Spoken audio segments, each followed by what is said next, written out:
Hey guys, before we start, a quick shout out to Alpha Dog Nutrition for sponsoring this podcast. Alpha Dog products are now available at dusupply.com, and you can use code ALPHADOG15 at checkout for 15% off and a credit for free shipping to try it yourself. Now let's get you to your podcast.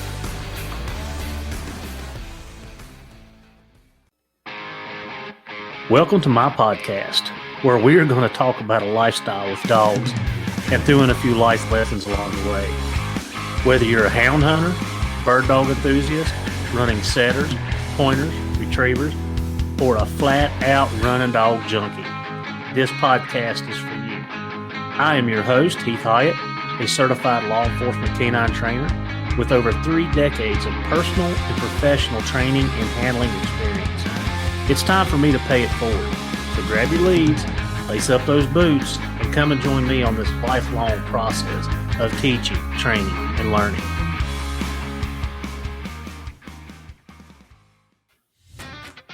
Are you looking to unlock your dog's full potential and give them the best nutrition possible for peak performance? Then look no further. Inukshuk has what you're looking for.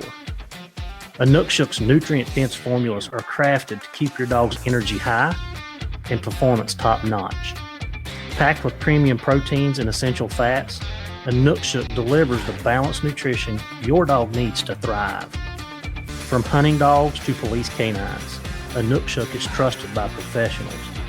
Give your dog the power of peak performance with Inukshuk professional dog food. All right, let's do this.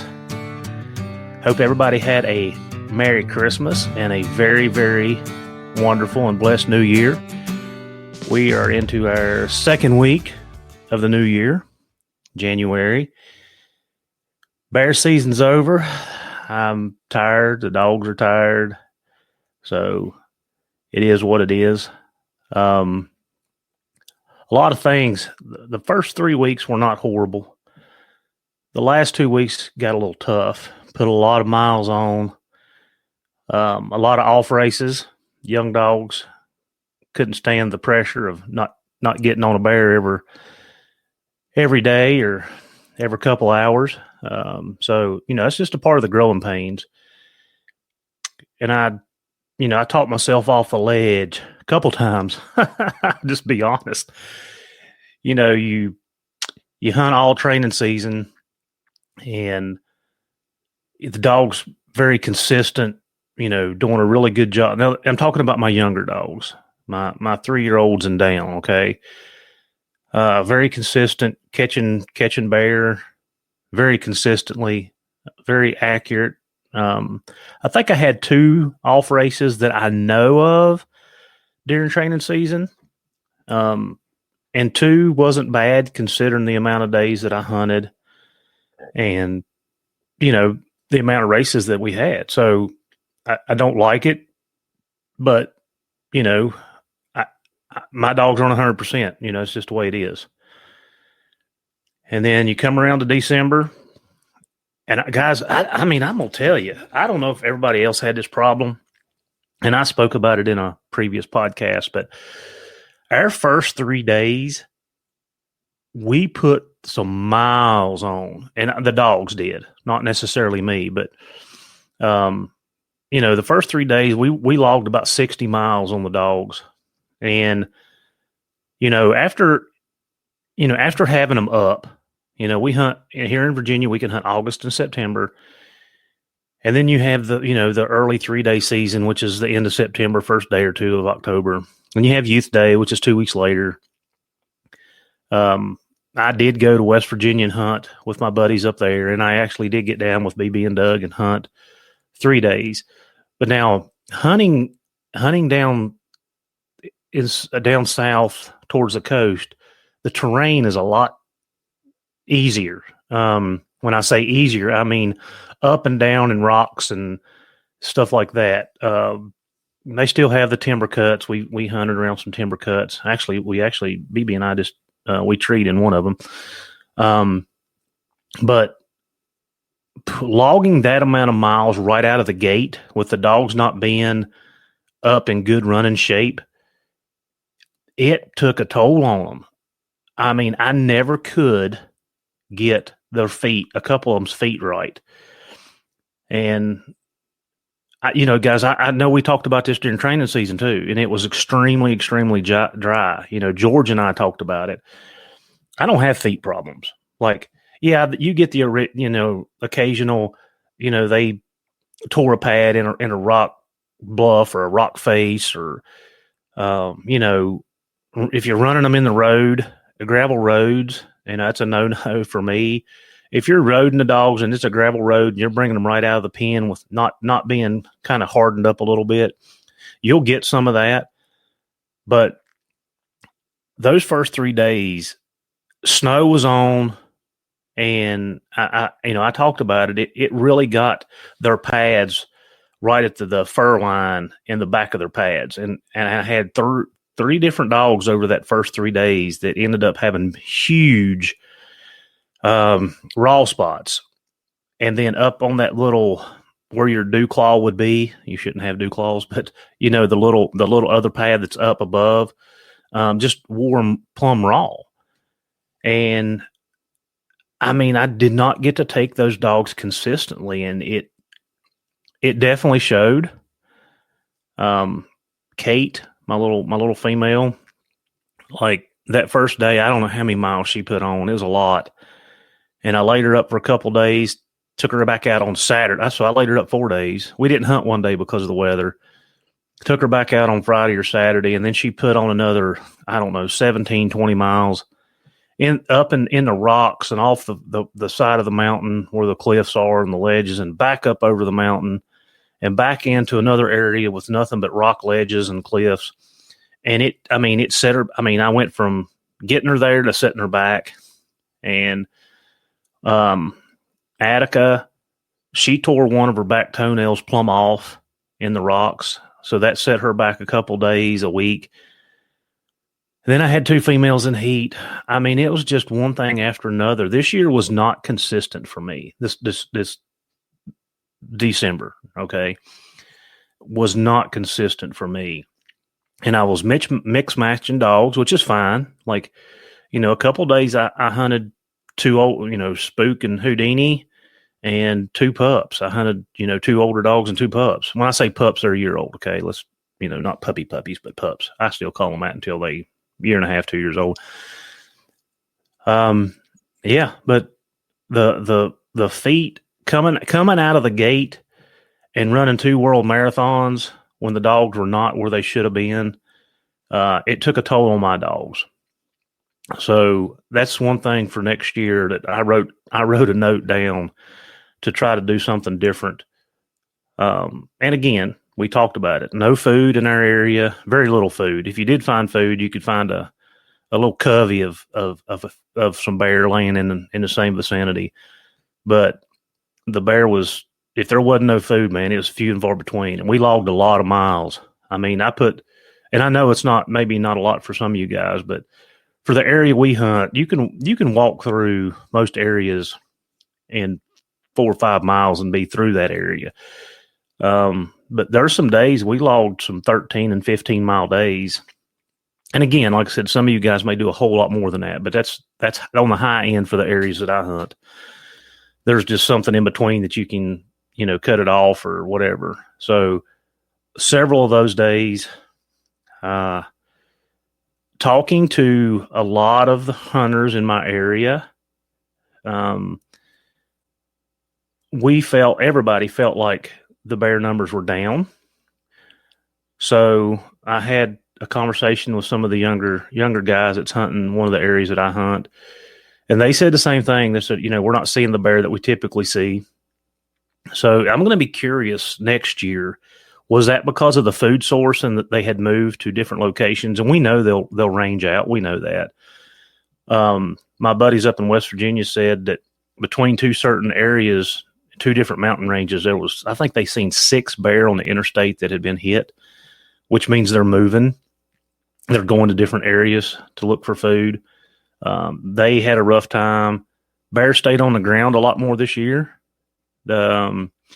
And if you did get them treed, most of them didn't want to stay. You get into that tree and grab a dog or 2, and they were belling and you had to do this over, a couple times to get everybody caught up. So, anyway, just, putting that out there. Like I said, I'm interested next year to see where the numbers are. Do they bounce back and it was just a food issue, or is it a management issue on our part? You've heard me say it. I say it again. If we don't self-regulate, Chris Powell and I had this conversation. If we don't start self-regulating a little bit, it's going to hurt us all. So it's just the way it is. It's going to hurt us all. And, we talk all the time. And who did I have this conversation with yesterday? A guy come to buy dog food off of me. And he lives about 2 hours away. And he was pretty discouraged about some of the stuff going on in his area, like we all are.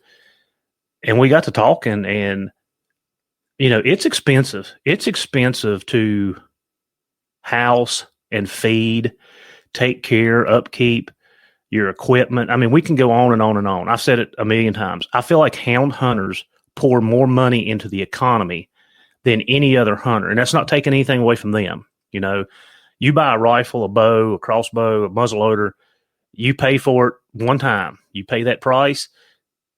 You take care of it. You put it in the closet. You put it in your gun safe. Wherever you keep it, and you don't have to put money into it every day. Hound hunters do. We're putting food into our dogs every day. During the off season, we are literally paying. I'm still taking care of my dogs with tick preventative, Brevecto or Sapirica or whatever it is. I still do that. You're still taking the dogs to the vet because something goes on or something happens, here and there. Your shots, rabies shots are, the thing. You have to have that updated yearly or every 3 years, depending on the age of the dog. So we're continuously pouring money. That's not counting buying, the igloos. We talk about the igloos. They are the best house for the price. And I have slowly started getting away from them. I've been buying some houses off of Kevin Rainwater in Kentucky, and I really love those houses. You'll see them at the bigger shows and stuff where guys sell them. And the young dogs chew the lips off of the igloos. They chew the tunnel off, and then all of a sudden they don't have a tunnel, and the house is not effective. So you're replacing those things for $200, every year, or every 6 months, or however long. I mean, what I'm saying is, it is a very expensive lifestyle, because it is a lifestyle for most of us. And not to take care of what you have is just mind blowing for me. It is for me. So I'll get off my soapbox with that. There's a lot more to come with that. And just so you know, when I talk about the expense of it, guys, in Virginia, you have 59 days during training season. You have August and September. The last Sunday of September, you cannot run. So that cuts it down to 59 days. All right. Let's do the math there. If you have a family and you have kids playing sports, you have other obligations, you're not hunting 59 days. It's just physically impossible. And then you add the weather element into that. Out of those 59 days, let's just take a week of it. Out of 59 days, a week of it, you're going to have rain or wind, or there's going to be something that's not optimal. And that's not saying you can't hunt, because we've hunted in the rain a couple days this year. It's just not very productive. So 59 days. And then in December, you literally get 30 days. You get 30 days. And that's not counting the 3-day early season and the youth day. Okay. So 93 days total out of 365. 93 days total out of 365. And if you keep records like I do, I'd have to go back and look through mine. I'm probably up in the 60s of where I hunted this year, but I literally would hunt in training season. I would hunt in the mornings and go to work in the evenings. And I was able to adjust my schedule so I could hunt more. So 93 days, you just physically can't. So you get to hunt 60 days a year because of family obligations. You guys know I'm at volleyball here and there, and travel ball, of course, bear season's over, but travel ball's up and running. So, 5 weekends over the next 3 months, I'm going to be out of town at a volleyball tournament all weekend. So, back during volleyball season, a lot of those away games, you got to get going pretty early to get there. So that cuts out on things. So anyway, just family obligations and stuff. 93 days a year. If you're able to hunt 60, you are very, very, very lucky. And you do the math. You're keeping dogs for 60 days a year. That's 2 months. So 10 months to hunt 2 months. Do the math, figure it up financially, and see how that's affecting what you do, the outcome of what you do. So next year, it'll be interesting to see the numbers. Grand America, we just got back from Grand America. Everybody that we met and saw, we'll be following up on some podcasts for that for sure in Orangeburg, South Carolina. Oh, yeah. Let me talk about my chicken killers.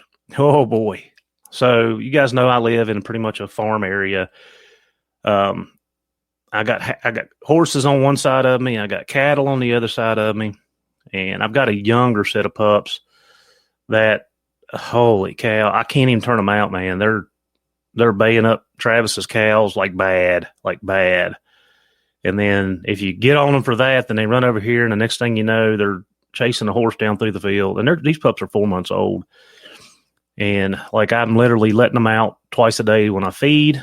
And, I let them out all the time, but I just can't because I don't want Travis's cows hurt, and I sure don't want Chloe's horses hurt. So I've been working on my tie out line. You guys see that I put the tie out line out, and I'll take my young dogs. I've got 3 that are 6 months old, and I start tying them on the tie out, and it helps me break them for leading, and it helps me do a lot of things. And while I'm feeding them, it kind of takes that pressure off of them. They're not as wild when you get ready to start.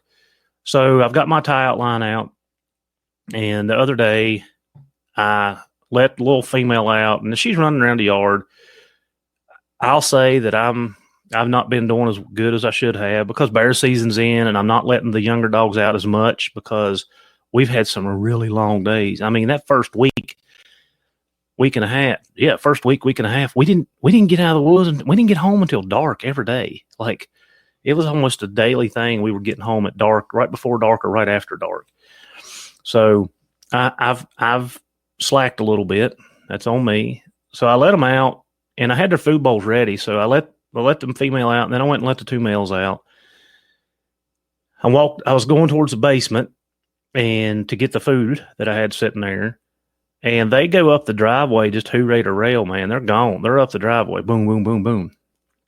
So I get the food, I take the food out, hoping that they'll turn around and come right back. I was hollering and whistling for them. Well, they didn't.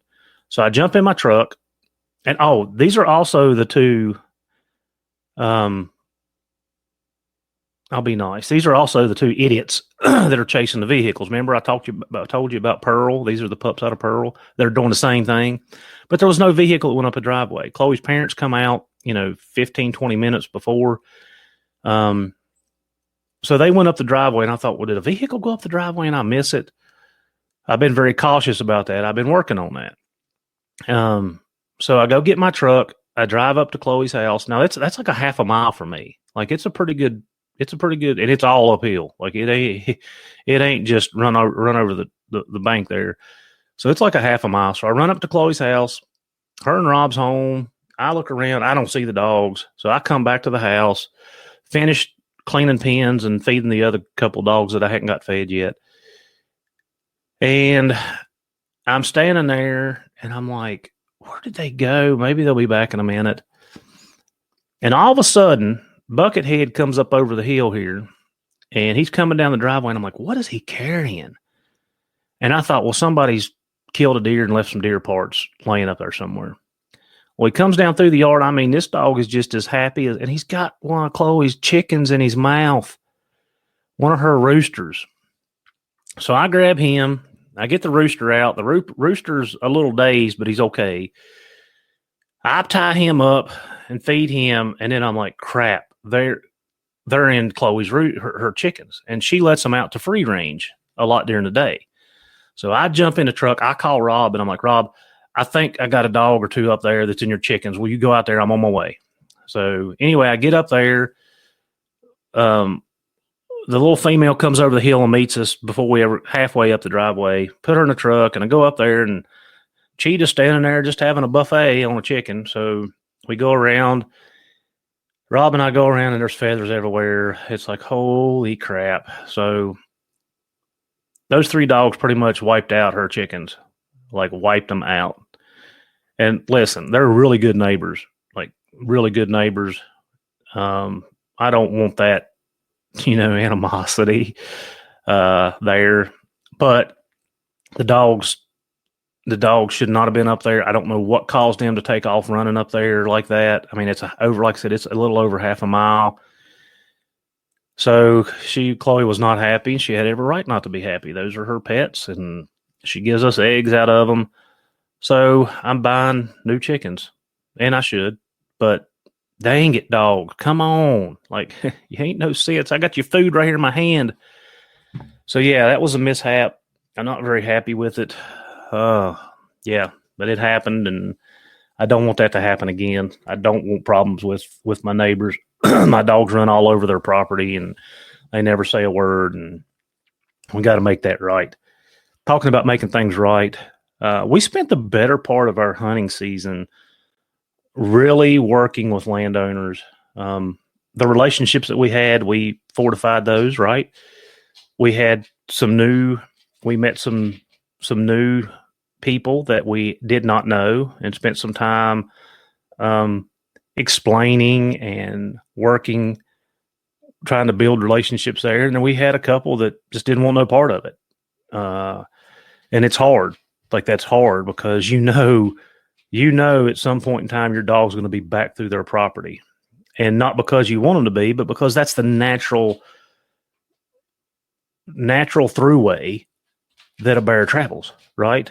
Like, their property is the highway, and it's hard to balance that. Like, you don't want to upset them. You definitely don't want any more problems, but you also know that you've been hunting this area for 30 plus years, and it is pretty much, the bear's going to run through you. Like, it's going through you. Like, that's just the way it is. We explained that to some people, like, hey, it's not what I want, but I turn loose way away from here, and if I end up over here, it was not on purpose. And we will do everything to get our dogs and keep it kosher. And like I said, some people just, they don't really want to hear it, and I don't know how to fix that. Like, I don't. I get it. Their views on the world and the things that they see fit is not the same as ours. I will say that both sets of these individuals were out-of-staters. They were not from Virginia. They were not raised in the area. And I think that makes it for another challenge because, most people that live in this area,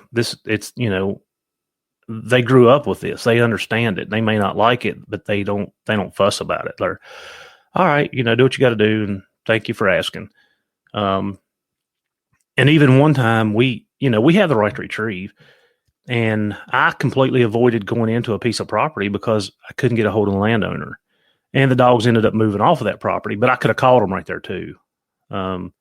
So that was on me. That was just a decision I made, and nobody would ever know that except me and the group that I hunt with, that, we just chose not to go in there and see what happens. And anyway, so we spent a lot of time trying to build relationships this year. We want to have good relationships.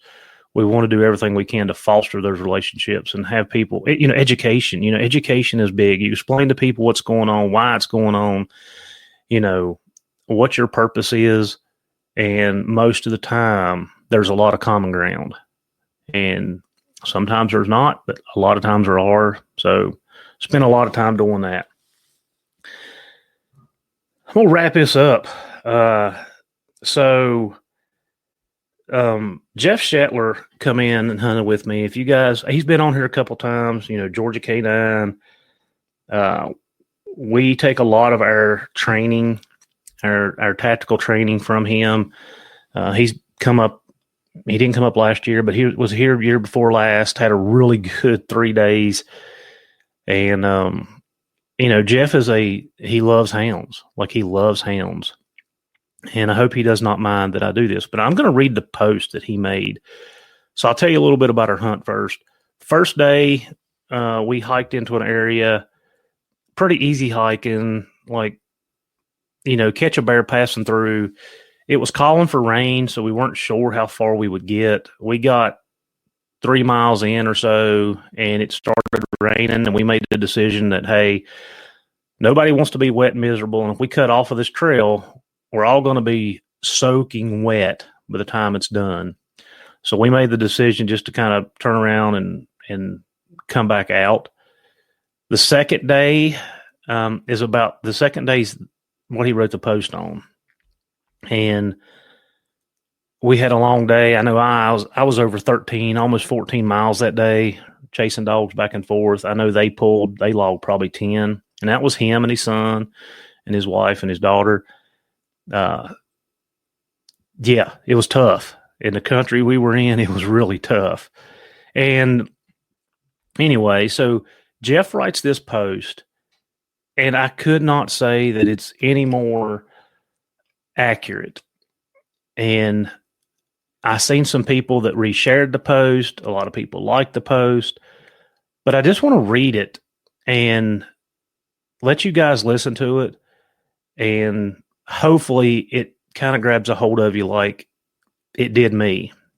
And I'll explain to you why when I get done reading it. So here goes. And there's some big words in here. In my Appalachian America slang, may not pronounce them exactly right. So bear with me. All right. There is nothing more visceral than hunting pack hounds on dangerous game. As we enter the premadoral wood, from whence at least 25 generations of bear hunters have called home, I was awestruck by the sheer enormity of it.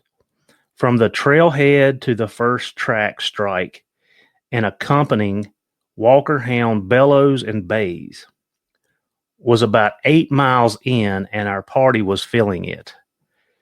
The cacophony of the once loud cries of chase begins to dwindle, telling us the prey was on the move. And we had to get ahead of it.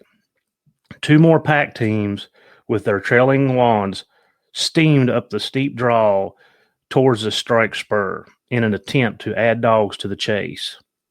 The only way to get this large boar up a tree. Several hounds were child's play for the beast, and they happily fought while on the move. Much to the charging of JJ, who took a bite to the right haunch. One hound out of the game, and the others yet to catch up. Things were now reaching a fever pitch, with 2 packs yet to join the chase of the first. Now it was up to the dogs, as they all converged from different angles, leaving their human hunters to plot the courses and predict areas of potential treeing. The boar did not want to play the hunter's game and followed its own code to disperse the packs behind it, using cliff faces, fast-moving creeks, and an incredibly rocky terrain. The environment caused the packs to split and disperse, but ultimately joining the fray again. This went on for hours and many miles. The human hunters logged anywhere from 12 to 20 miles each afoot on this track. While feet and lungs began to flag, the bear and the hounds only seemed to move faster. At last, we did not tree this boar, and he won the game against the hounds and humans alike. One against many, a truly remarkable feat of endurance and strength. Exactly the bloodline necessary for future generations to roam the woods. Exhausting, but never a loss. For it is not the capture that makes our bloods flow, so much as the hunt itself. Moments such as these remind us that we are also predators. The hound cries spur our drive for the pursuit just as much as it does the dogs. Whether one has ever hunted or not really makes no difference. When the run begins, our dominant yet innate inner wolf bubbles to the surface, and we are consumed by the energy of it. Exhaustion, lack of food, water and blisters be damned. The prey is all that matters. As my words for this story begin to dwindle, a certain melancholy comes over me. Though there are 300 years of bear hunting ancestors in this place, their spirits forever roam the forest. Mass humanity is encroaching upon the wilds. What was once remote and accessible to the average person is now becoming home to subdivisions and people who have little understanding of the irreplaceable relationship between hound and the hunted, hunters and the hunted. Perhaps now more than ever, the houndsmen are needed. They are just too many people now and not enough old wood forest. Though some may not like it, there is a need to manage wildlife. Proper hunting is the best way to keep the wild and humanity balanced. With a modern society that has little understanding of wildlife other than what Disney might propose, comes pressure to destroy a way of life that truly does serve a purpose. We must teach the new generations to hunt and love the open spaces above and beyond what is viewed on TV. Like it, experience it, and not go through life vicariously. We all have hunter's blood pouring through our veins, and when we can embrace that, we will gain familiarity with wildlife not possible in other ways. And with that familiarity will come a deep sense of history, conservation, and love of life. Frankly, nothing has been more deep-seated in emotion for me. May the hounds roam the woods forever with the hunters who love the land as much as they love their dogs. Hunt like a wolf. So that was Jeff's post. And, you know, I never looked at it the way that he said, as far as there's two things in there I want to take away from it. You know, that we are the predator. And when those hounds cry out, everybody that has dogs, it bubbles your blood. Like, you get that excitement, you get that, you know, that you get that rush, you get adrenaline. And I never looked at it that way. I mean, it's just something we do. We go, you know, oh yeah, the dogs are on. Let's go. But I never looked at it that way. And, you know, when he referenced, most people do not experience what we get to experience. They don't understand it. You know, we go back to just the little short blurb there about the landowners. They don't get to experience. They don't understand it because they are so immersed in what the TV has, which is not reality. And then the last thing is, I feel what he said. I love this country. I love the land. I love the outdoors, the woods, more than anything in the world. Like, that's who I am. And to be out there with a hunting partner, which is my hounds, like, there's no comparison.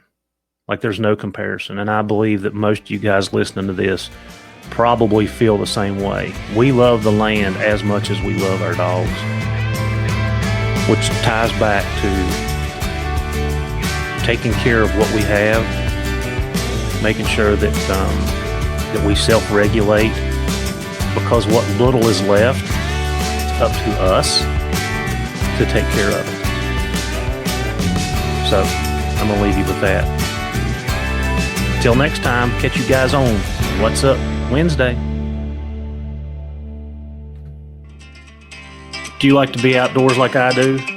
If so, unlock the wilderness with Onyx Maps. It is your ultimate guide to exploring, hunting, and conquering the great outdoors. With detailed maps, real-time tracking, and exclusive access to public and private lands, Onyx Maps is your key to adventure. Discover the possibilities and never get lost again with Onyx. So subscribe today using the promo code K920. Letter K, number 9, 20, and know where you stand.